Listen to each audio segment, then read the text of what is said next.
And I'm delighted this morning to be talking about a battle that very few people ever talk about, and that is the Battle of Mons.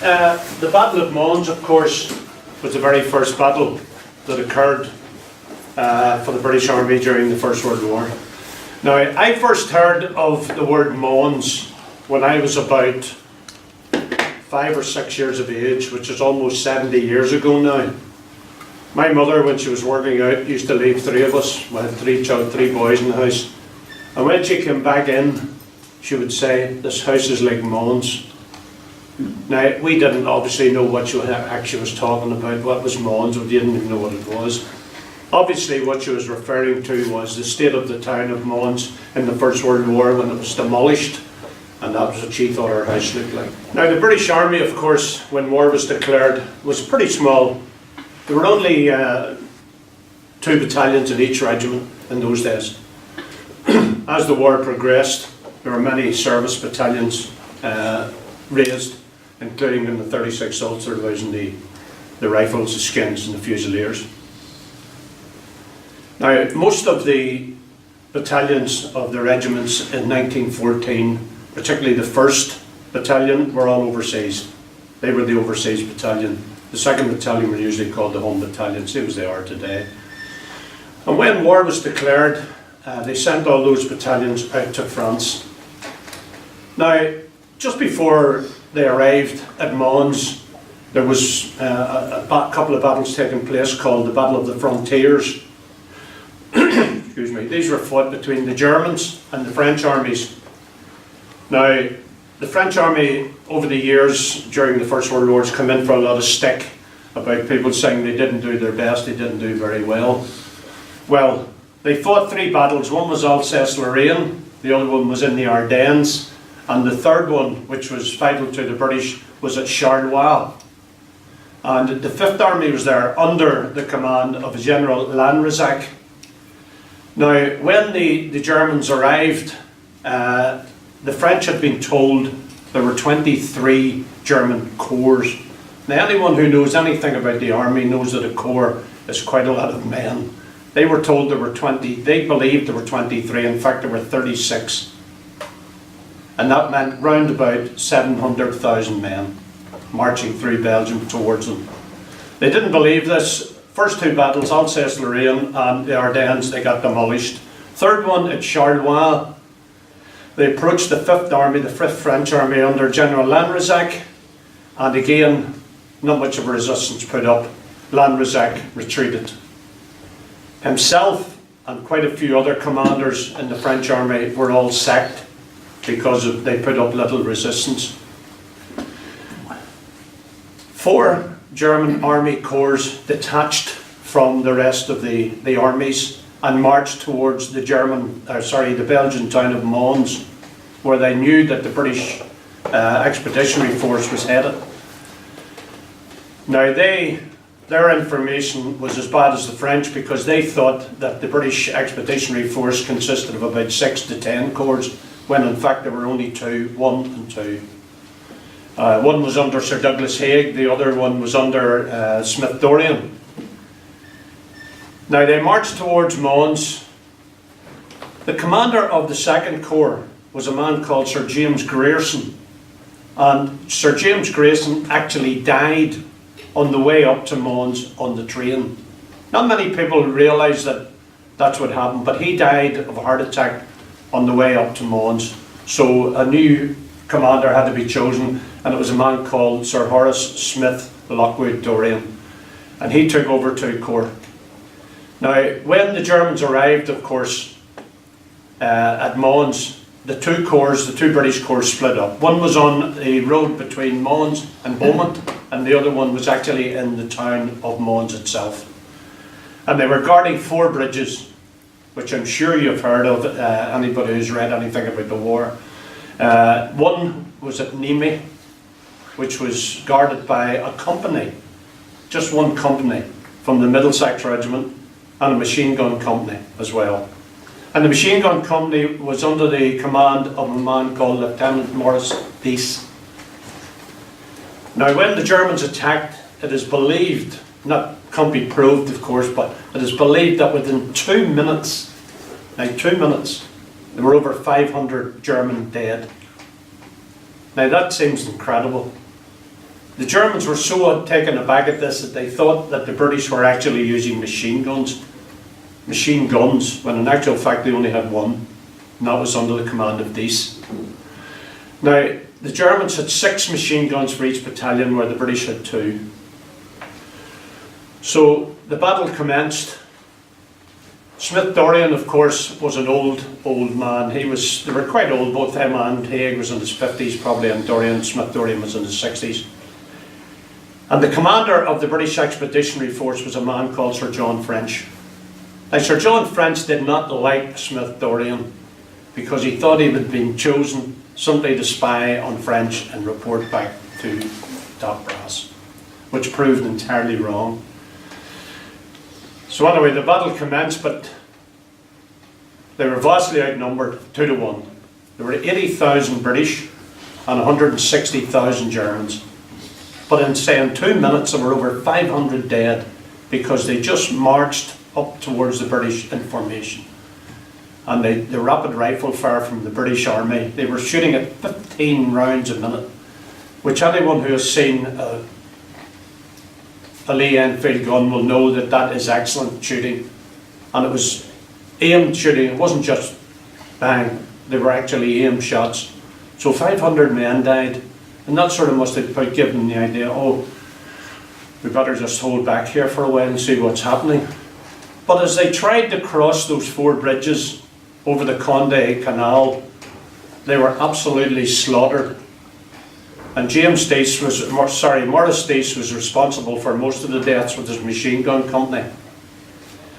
Dies, of course, was wounded and taken back behind the lines, came back forward again after being dressed with his wounds, and again wounded, and was taken back again, and sadly, unfortunately, died. And Dies was, I'm sure some of you would know, is the very first man to be awarded the VC during the First World War. He was from Coole in County Westmeath. And his gun was then taken over by a private, Sid Godley. And Godley did just as much damage as Dies had done. But they were on their own, because one corps was actually retreating down the Beaumont-Mons road. So they were left on their own, 1 company of the Middlesex Regiment and 1 machine gun company. The rest, of course, were fighting in the town itself of Mons. But Sid Godley did terrible damage with his machine gun as well, and eventually he was wounded, I think 4 times.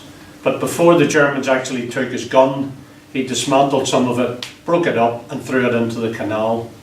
And Godley again was captured and was taken prisoner and spent the next 4 years in a prisoner of war camp in Germany.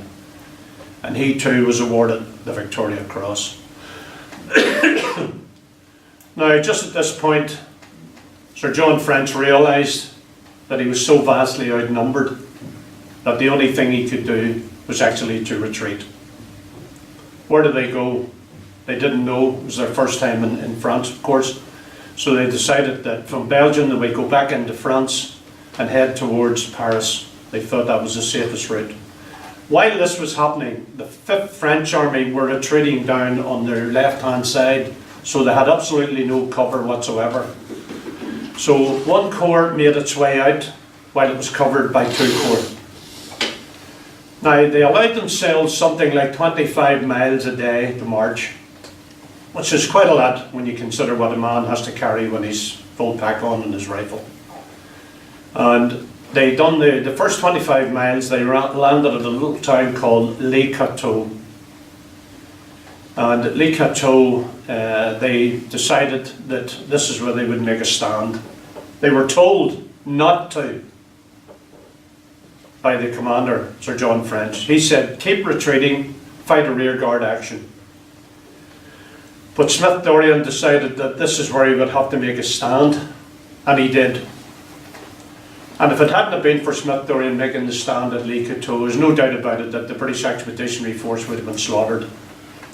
Now, in my life, I was very, very honoured that I met 2 men who were actually there in Les Cateaux. And one of them, I'm just going to walk around, is this gentleman here who came from Banbridge. His name was Charles McLean. Good. And Charles fought with the 1st Battalion, the Royal Irish Fusiliers. And this picture was taken just before he went overseas. He was 19 years old. And this is Charles when he was 100 years old. My goodness. You know. So that's Charles, and I was very pleased and pleasured to have known this man for many years. And I can say that people say, I wonder how people live to be such an old age and don't smoke and don't drink. Well, that certainly wasn't Charles's idea, because Charles loved to drink. As a matter of fact, he told me one time when I went up to visit him that he said, he was telling me a little story about being out on patrol, and cut a long story short, he actually bayoneted a German. And he told me about that story, and the following week when I went up to see him, he wasn't too pleased with me. And I said, well, what's wrong? He says, well, that night, he said, I went into bed and the wardrobe opened. I says, what? He says, yeah, and the big German came walking out, blood running out of him. And I says, where were you before this? He says, I was in the Downshire Arms. So we had a few drinks and he had a wee dream, and he thought this German was coming out again at him. But he told me that when he went to the Downshire Arms, he was the oldest person in Banbridge town, and a new owner took over the Downshire Arms, and he was introduced, and he said, right, Mr. McLean, for the honour of you being the oldest person, you buy the first 2 drinks and the rest are on the house. He says, very good. I says, and what do you drink, Charles? He says, well, the first 2 drinks I bought a small glass of beer, and then after that it was gin and tonics, because they were all free. The second man I met, this, you might not be able to see this very well, is this young man here, where my finger is. This is an English guy, and his name was Arthur Jenkins. And Arthur fought with the 1st Battalion, the East Lancs Regiment. And as you can see, they're in a makeshift band. Can you see that, Andy? I do, yeah. It's a makeshift band, and it's in a prisoner of war camp in Germany. And Arthur was one of those who was captured at Les Cateaux. And you can see that they're all different uniforms and different nationalities. Well, I say nationalities, Scottish, Welsh, English. And some of them look well in their 30s. And you wonder why they are, how they get in. You can see behind it says 1914. Well, I met both those men who were telling me about Les Cateaux. And there was something like, now Mons itself wasn't such a big casualty list, about 1,600 that was dead, missing and captured. But Les Cateaux, on the other hand, was a dreadful battle. They fought for a couple of days, and the total was about 7,500 that was killed, wounded and missing. And I'm sure maybe Ronnie has heard the name Colonel Charlie. Colonel Charlie's father was actually in command of the 2nd, he was a Lieutenant Colonel of the 2nd Rifles, and he was badly wounded at Les Cateaux and was taken eventually into Holland. And a lot of them were repatriated from Holland, although Holland was neutral at the time, but they were allowed to go in if they were so badly wounded. But Charlie was saying that they had a really rough time.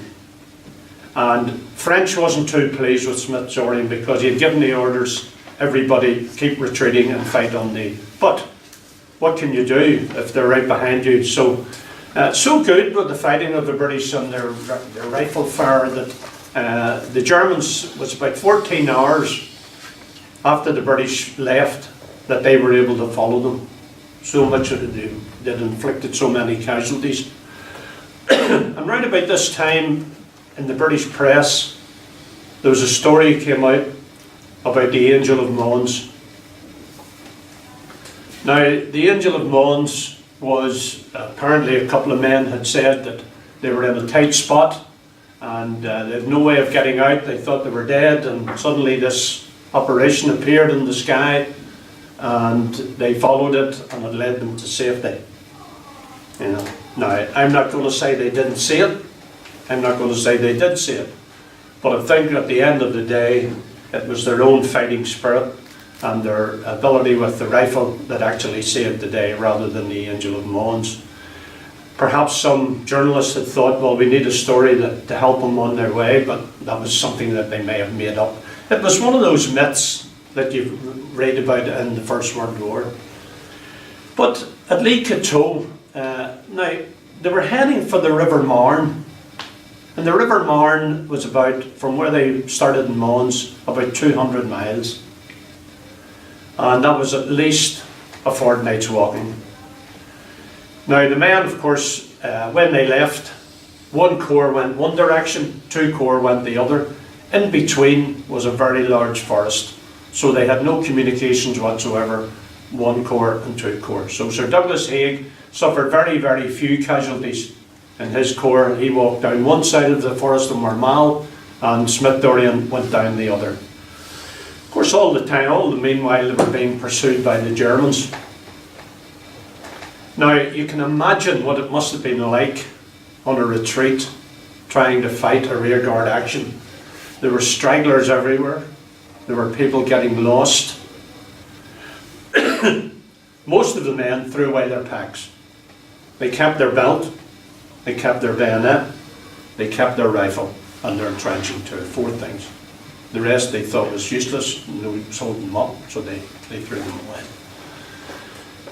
Now, you can imagine what the chaos must have been like trying to keep command of 36,000 men marching back in disarray. The provost marshals, of course, were kept very busy because they didn't want anyone running off.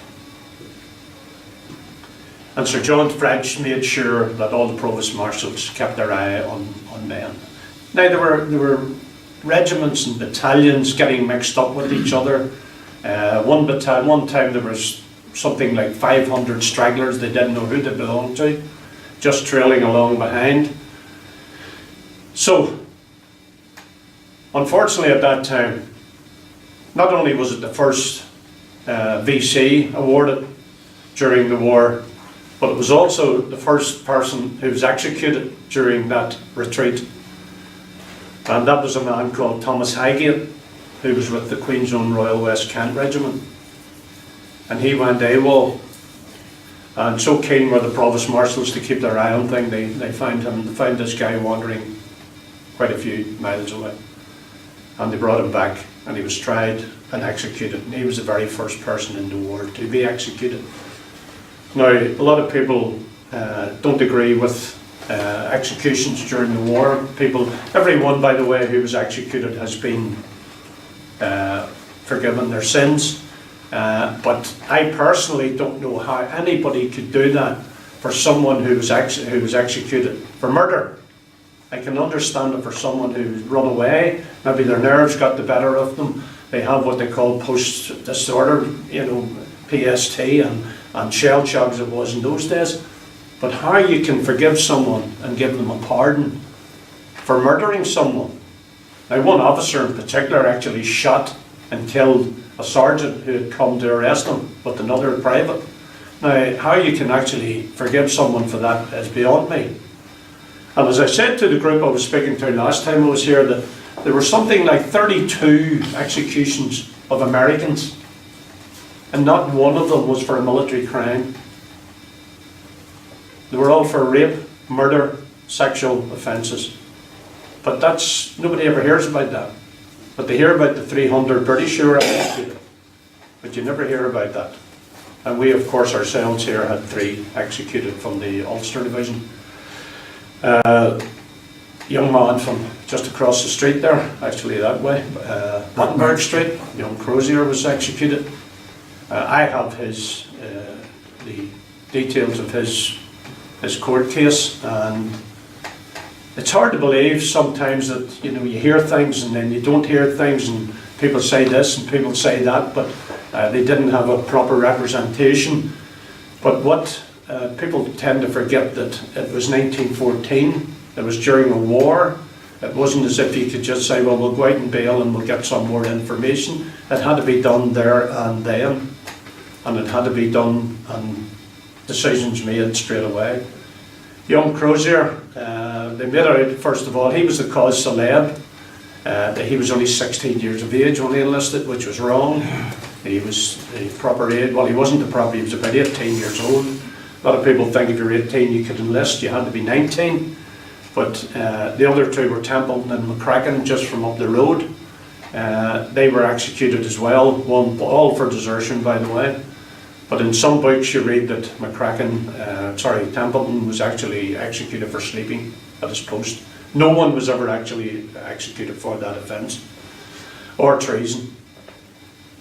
But how can you judge someone in 2014 who's committed a crime in 1914? You know, it's just not possible. And the rules were rules. If you joined the army, you got an army rule book, and if you didn't obey the rules, then you suffered the consequence. Early on in the war, they used to tie you to a big wheel of a gun and leave you there for a few days. But when it got the desertion, then you were executed, and there were over 300 executed. But they've all been pardoned now. So, and quite a few Irishmen as well. And one man in particular who's in a cemetery called Cabaret Rouge in France. He was the great uncle of Bobby Sands, the hunger strikers, I'm sure you all know. Peter Sands was executed, and Peter said that when the day that he went missing for a month, and he'd been living on the Falls Road, and he said that when he was arrested by the MPs, that was the first day that he had ever been without his uniform. My grandfather came from the Falls Road, from Albert Street, the country road. And I remember my mother told me that when he went down to say cheerio to his family, they spat at him. They almost ripped the uniform off his back. And yet Peter Sands' excuse was that he had worn his for 4 weeks. I doubt it very, very much, you know. But who knows what people went through people's mind. You don't know how you would react yourself. And Thomas Highgate, who was marching 200 miles, 25 miles a day, you know, it must have been dreadful too, the shelling coming in and the guns. I mean, the British had about 300 artillery pieces, and the Germans at Mons had 600. Everything was just against them. But they managed somehow or other to keep going. And they arrived at the River Marne. They crossed the River Ain, and they arrived at the River Marne. And of course the French meantime were doing the same thing. Now it would be another year before Kitchener would get his new armies out, his 3 new armies. Over 300 men straight away enlisted. But at that particular time they just had 80,000 strong. Plus what they lost on the way. It wasn't just Mons and Le Cateau, of course. There were other places like La Grande Fête, Étreux, and there were something in the region of 12 Irish regiments in the BEF. I was just reading, I don't know if any of you got the little magazine there through the post, Belfast City Matters. You get it delivered. Yep. I was just reading, there was a thing on saying they were going to have some celebrations about the First World War, the 100th anniversary. And it says, did you know these are the regiments that were in the First World, Irish regiments in the First World War? And they listed them, but there were about 5 missing. And the one particular one that was so blatant was the Irish Guards. Now you had the South Irish Horse, the North Irish Horse, you had the Royal Irish Lancers, you know, the Royal Enniskillen Dragoons. These were all missing from it, but they all took part in the Battle of Mons and the subsequent retreat. And there's a little cemetery called San Symphorium, and it holds the first VC, which is Dease, of course, the Irishman. It holds a man called Ellison, who was also with the Royal Irish Lancers. He's buried there as well. He was the last man to be actually killed in battle in the First World War. And the first man was a man called John Parr. He was with the Middlesex Regiment. He was the first man to be shot. He was shot on the 21st of August. But now another very, very famous person, I'm sure some of you may have heard the name of Joe Louis, the boxer. One of the men that he actually fought and who knocked him out was a man called Max Schmeling. And Max Schmeling actually fought in the First World War. He was what they called a Uhlan, U-H-L-A-N. They were like a Lancers.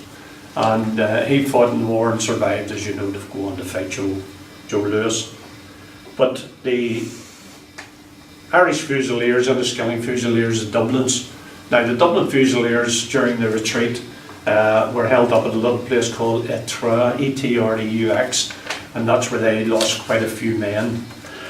Pardon me. And I'm just looking at a couple of others. The Connaught Rangers, of course, Irish Guards, the Leinster Regiment, the Munster Fusiliers. They all took part in the Battle of Mons and the subsequent retreat. Now, when they reached Marne, the Marne's only 30 miles from Paris. This is what the French had dreaded, actually, the Germans reaching Paris. So they grouped all up together, the French and the British, and they then attacked the Germans, and they drove them back over the Marne, and they drove them back over the River Ain, and that was, they kept going and going, and by this time we're talking about September, October, when they arrived back into Belgium in a little town called Ypres, better known to the troops as Wipers. They couldn't pronounce a lot of the French and Belgian names, so they just give them their own. But this was Wipers, and that's where they had the first battle of Wipers. And so bad a battle was it that the Germans knew it as Der Kindermord von Ypern. That's the slaughter of the innocents. Now, for 4 years, the Germans bombarded Ypres, and never once did they take it. This gentleman here I was showing you, Charles McLean, Charles was saying to me, they should have hung a big sign outside it. I says, what? He says, welcome to hell. And he always said, like, he wasn't a very religious man, he never talked much about, dying and that, but he always said that he never feared actually dying if he had to go to hell, because he had already been there, in his opinion. And of course, one of the most infamous places in Ypres was the Hellfire Corner, and it was on the Menin Road as you leave Ypres. And the men had to go along that road, and when they got there, they used to run like the clappers. That's what Charles said. They used to run as fast as they could to get across this corner. That's what was known as Hellfire Corner.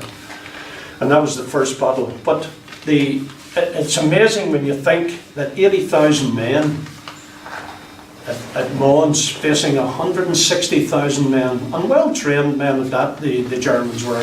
And they had this plan, the Schlieffen plan. And all it was they just formed a big circle. And von Schlieffen said that the last man on the right, his sleeve should be touching the channel. That's the way they wanted to go, and just encircle the whole BEF. And the gentleman who was in charge of the Germans and the whole during that time was a man called Alexander von Kluck. He was a colonel general, and he always said in his memoirs afterwards that if he had surrounded the British Expeditionary Force at Le Cateau, that would have been the end of the war. The war would have finished then. And who knows, would it have been a bad thing, would it have been a good thing? Think of how many lives would have been saved. We're talking millions, between the British, the French, Russians, Americans, you have it. But he always said that was what, if he had took the British Expeditionary Force then and surrounded them, that would have been the end of the war. And when they got into Ypres, of course, that was it. They were there for good until before the 1918, when they stayed there those 4 years. And we certainly, when we talk about the First World War, to us, in our mind, it's the 36th Ulster Division, of course, because there wasn't a 36th Ulster Division in the Second World War, but that's why they were so close to our hearts. And when you think of the men that they lost, but it's amazing when you think that the number of days that the Ulster Division and any other division actually spent fighting. I mean, if you take the Ulster Division, which we know ourselves, they were 2 days at the Somme, 3 at the most.